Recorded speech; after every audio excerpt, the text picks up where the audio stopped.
מה כתוב פה. עבדים היינו לתפיסות שלנו, כמעט בכל מקום בו דרכה רגלינו על פני האדמה. ותוציאנו אלוהותנו הפנימית מן המיצר ביד איתנה ובזרוע נטויה. ואילו לא הוציאתנו נשמתנו אלוהית מן המיצר, הרי אנו איברינו, תאינו ובני תאינו ובני בני תאינו, נמשיך להיות משועבדים לפרשנות שכלית, הלא היא פרעה היושב על כס מורם ומכתיב לנו הכיצד להגביל את עושרנו. מדוע אנו לא מספיק? לא חשוב עד כמה נרצה אותו. פרע אדם. אפילו כולנו חכמים, כולנו נבונים, כולנו זקנים, כולנו יודעים את התורה, מצווה עלינו לספר הכיצד נשמתנו, אהבתנו, הוציאה אותנו מן המיצר.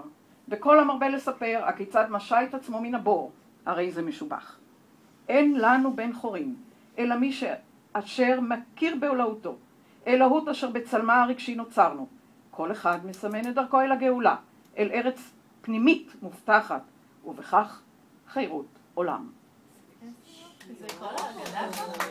זה כל ההגדה כתובה בצורה כזאת? תראי, מצאתי דף.